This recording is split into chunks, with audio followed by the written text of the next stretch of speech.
नमस्कार, मैं पंकज कुमार। बिहार में 2025 में विधानसभा चुनाव होने हैं और बिहार में 7 करोड़ 80 लाख वोटर है, जिसमें महिला वोटर 3 करोड़ 70 लाख है।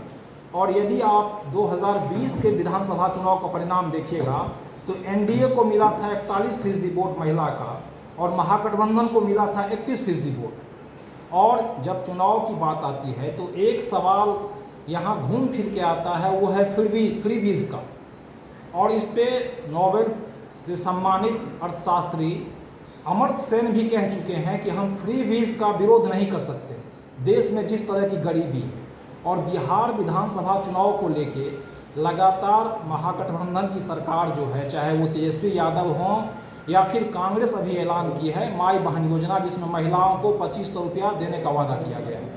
तो हमारे साथ अभी भाकपा माले के राष्ट्रीय महासचिव दीपांकर भट्टाचार्य हैं, और जो कि खुद भारतीय सांख्यिकी संस्थान के टॉपर रहे हैं। तो हम इनसे समझना चाहेंगे निष्पक्ष रूप से कि इन परिस्थितियों में ये क्या सोचते हैं, इनका क्या कहना है फ्री वीज़ को लेकर। फ्री वीज़ कोई सवाल नहीं है। सवाल है कि लोग जो संकट से परेशान हैं, लोगों को तो पूरा अधिकार चाहिए। जब तक पूरा अधिकार ना मिले लोगों को राहत चाहिए। तो जिसको फ्री वीज़ कहा जाता है वो तो लोगों के साथ एक मजाक है कि आज देश में जो गरीबी है ये तो सरकार की नीतियों के चलते हैं। तो लोग परेशान हैं, कहीं भूखे हैं, कहीं उनके पास इलाज के लिए पैसे नहीं हैं, आवास के लिए कोई साधन नहीं है, बच्चों की शिक्षा के लिए नहीं है। तो ऐसे पीड़ित लोगों को, वंचित लोगों को जो लगातार वर्षों से वंचित हैं, तो इनको कम से कम जीने का तो अधिकार है, कुछ तो राहत मिलना चाहिए। तो जैसे बिहार की महिलाओं के बारे में आप कह रहे थे 2500, तो 2500 तो बहुत मामूली बात है कि 2500 इस समय सरकार खुद कह रहे हैं कि हमने बिहार में सर्वे किया तो 6000 से कम कमाई पर बिहार में करीब 95 लाख परिवार होंगे। हाँ, जो बिहार का 34% उस पर आएंगे। लेकिन अगर इसी से जुड़ा हुआ सवाल है, इसी से जुड़ा हुआ सवाल है कि अगर इन परिवारों के पास महीने की कुल आमदनी 6000 भी नहीं है, 34% परिवार, 34% परिवार, और अगर आप और ले लीजिए 10,000 तक चले जाइए तो आपको लगभग बिहार का 2/3। तो अगर 10,000 की भी आमदनी नहीं है, 6,000 भी आमदनी नहीं है, तो सरकार कर क्या रही है। तो नीतीश जी ने कहा था कि हम 2 लाख देंगे, 2 लाख देंगे, एक मुश्त देंगे, नहीं दिया, उस पर भी लड़ाई है।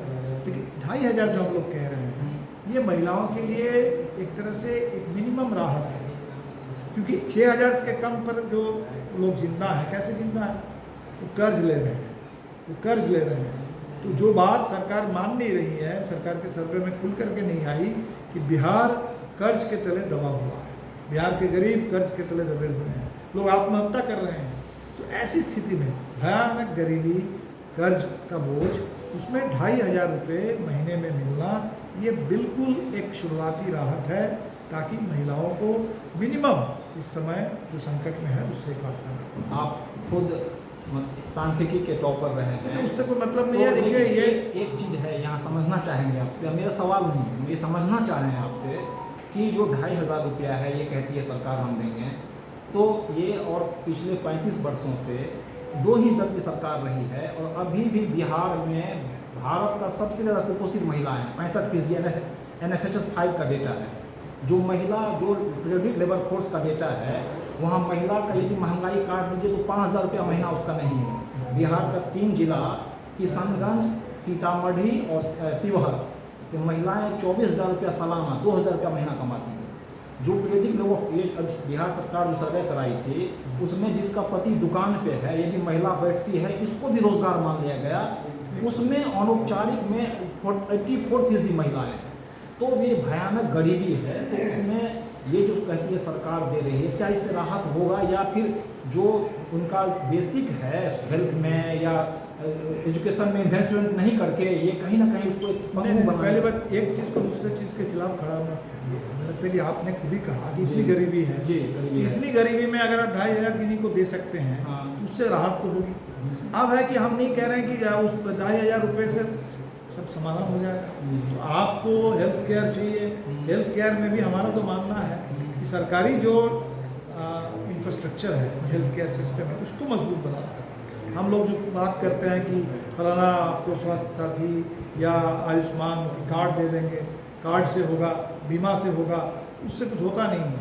अगर सरकार पूरे इसमें पैसा खर्च करे और प्राइमरी हेल्थ केयर सिस्टम, नहीं तो पूरा दबाव पीएमसीएच पर आ जाता है, एम्स पर आ जाता है। तो बिहार में जिलों में अस्पताल हो, नीचे पूरा हेल्थ केयर सिस्टम हो, प्रखंडों में अस्पताल हो, तो वो बिल्कुल अलग सवाल है। तो 2,500 रुपये देने से ऐसा नहीं होगा कि आपके पास बस कुछ पैसे हैं, अगर 2,500 देंगे नहीं तो अस्पताल बनाएंगे, ऐसा तो है नहीं। तो आप अस्पताल भी बना सकते हैं, आपको बनाना है, आपको स्कूल भी बनाने हैं, आपको पूरे बिहार की शिक्षा और बिहार का स्वास्थ्य व्यवस्था, ये दोनों को बिल्कुल सुधारना है। और 2,500 तो एक मिनिमम है, सिर्फ 2,500 ही नहीं है, ठीक है कि वो 1,500 पेंशन है, फिर बिल्कुल देना चाहिए। अभी 400 रुपये का पेंशन मिल रहा है। आप बताइए आज के रेट में 400 रुपये पेंशन का क्या मतलब है? हम ये नहीं आप 16 से 50 रुपये रसोईया महिलाओं को मिलते हैं डेली 50 रुपये, उसका क्या मतलब है? इसीलिए जो भी घोषणाएं अभी हमारी ओर से अभी हुई है, इंडिया गठबंधन की ओर से कि सरकार बनेगी तो 2,500 झारखंड में लोग दे रहे हैं, मिल रहा है। झारखंड में जाकर के देखिए कि वहाँ महिलाओं को निश्चित तौर पर इससे कुछ राहत मिली है। नहीं, राहत मिली है और कई जगह पे चाहे एमपी हो, महाराष्ट्र हो, लाडली बहना सरकार भी बनी है, बिल्कुल महिला का वोट इसमें आया है। लेकिन एक सुप्रीम कोर्ट का टिप्पणी है इस पे 2022 में किया है कि इस तरह का जो है इस पे एक कमेटी बनना चाहिए। ये कहीं ना कहीं सरकार को इस पे जो है, देखिए इसको हम पढ़ दे रहे हैं। सुप्रीम कोर्ट ने कहा है चुनावी प्रक्रिया में फ्रीबीज का इस्तेमाल गंभीर मुद्दा है, सरकारें फ्रीबीज देती है, इसका इस्तेमाल वित्तीय बोझ बनता है, इस मामले में एक संवैधानिक बेंच गठित की जानी चाहिए। वो सुप्रीम कोर्ट देखें क्या करना चाहिए, लेकिन ये तो कोई तमाम राज्य में ऐसी घोषणाएं हैं, तमाम राज्य में नीति बनी हुई है, इसीलिए इस पर तो बात होनी चाहिए। इसको फ्रीबीज कहना मेरे ख्याल से बहुत आपत्तिजनक शब्द है। हाँ, ये आपत्तिजनक शब्द है लोगों के लिए। पहले भाजपा वाले भी कहते थे, आप खुद भी देने लगे हैं, बोलने लगे हैं। ये तो होता पहले है। कल तक तो वो जाति आधारित जनगणना को भी कहते थे कि देश को बांटने वाला कदम है, आज खुद कह रहे हैं कि हम भी कराएंगे। तो सवाल है कि ज़रूरत इस बात की है, लोग संकट में हैं, जो संकट में है उनको मिनिमम राहत तो तत्काल मिलनी चाहिए और तत्काल मिनिमम राहत के लिए ही सब कुछ। अच्छा, एक सवाल और समझा दीजिए। ये जो जब बिहार में आर्थिक सर्वे, ये जो सर्वे हुआ है, जातिगत सर्वे नहीं हुआ था तो लगता था कि नहीं हुआ है, अर्थ हो गया है।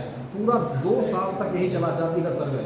जब उसका परिणाम आया और नीतीश कुमार जो वादा किए थे 2 लाख, जो 94 लाख परिवार आइडेंटिफाई किए गए थे, उसको 2-2 लाख रुपया देंगे। जो 64,000 लाख परिवार जो बेघर था उसको 1,20,000 देने का वादा किया गया था। जो भूमिहीन था उसको 3 डिसमल जमीन देने का वादा किया गया। तो इस पे जो अभी है, तो इस पे भी महागठबंधन उस तरह से अटैक नहीं कर रही है जिस तरह से नहीं, हमने तो शुरुआत ही वहीं से किया। हक दो वादा निभाओ। सरकार ने जो वादा किया है, नीतीश जी ने किया है, मोदी जी ने किया है। मोदी जी का भी वादा था कि 2022 तक पूरे देश में सबके लिए पक्के मकान हो जाएंगे, कहाँ हुआ? इसीलिए जो भी बातें आपने की है, देश के गरीबों के साथ जो वादा किया है, वादा निभाना पड़ेगा। जो वादा किया है उसे निभाना पड़ेगा। इसीलिए उस पर तो हम लोग लड़ ही रहे हैं। और दूसरा है कि जाति आधारित जो सर्वे हुआ था उसके बाद 65% आरक्षण तय हुआ। बिहार विधानसभा से प्रस्ताव पारित हुआ था, सभी पार्टियों ने मिलकर के साथ दिया। तो उस पर मोदी जी अभी आ रहे हैं तो उनको बताना चाहिए आरक्षण बिहार को कैसे मिलेगा, उसका रास्ता बताएं।